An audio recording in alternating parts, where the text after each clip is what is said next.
Day 5 exploring AWS services. ఈ వీడియోలో మనము క్లౌడ్ ఫ్రంట్ డిస్ట్రిబ్యూషన్ అంటే ఏంటి అనేది అయితే డిస్కస్ చేద్దాము. మనకి ఇదివరకు ప్యారడైజ్ రెస్టారెంట్ అనేది ఓన్లీ సికింద్రాబాద్లోనే ఉండేది కదా. బట్ ఇప్పుడు గల్లీకి ఒక ప్యారడైజ్ రెస్టారెంట్ అయింది. ఎందుకు అంటే మనము ఇదివరకు బిర్యానీ తినాలి అని చెప్పాలంటే సికింద్రాబాద్ వెళ్ళి తినాలి. అది చాలా పెద్ద పని మనకి. బట్ ఇప్పుడు అదే ప్యారడైజ్ బిర్యానీ తినాలి అని చెప్పంటే మన పక్క గల్లీలోనో మన ఎదురు గల్లీలోనో అదే ప్యారడైజ్ రెస్టారెంట్ ఉంది కదా, దాని దగ్గరికి వెళ్ళి మనం ఈజీగా ప్యారడైజ్ బిర్యానీ అయితే తినొచ్చు.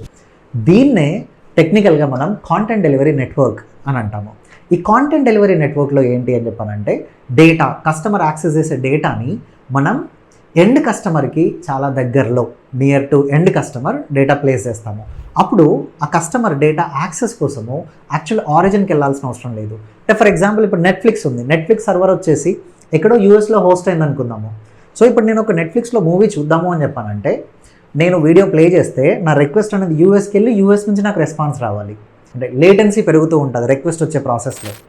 అలా కాకుండా అదే మూవీ టెంపరీగా హైదరాబాద్లో ఒక కాపీ ఉందనుకోండి, నేను హైదరాబాద్లో ఉన్న ఫైల్ని స్ట్రీమ్ చేసి నేను మూవీ చూడొచ్చు కదా.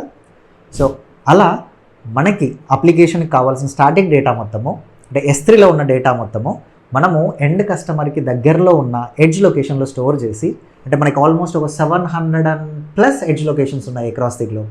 దాంట్లో డేటా స్టోర్ చేసి దెన్ ఏ లేటెన్సీ లేకుండా డేటా మనం కస్టమర్కి డెలివరీ చేయొచ్చు. దీన్ని మనం AWSలో క్లౌడ్ ఫ్రంట్ అనే సర్వీస్ ద్వారా అచీవ్ చేయొచ్చు. ఇలాంటి మరెన్నో ఇన్ఫర్మేటివ్ వీడియోల కోసం ఫాలో అవర్స్.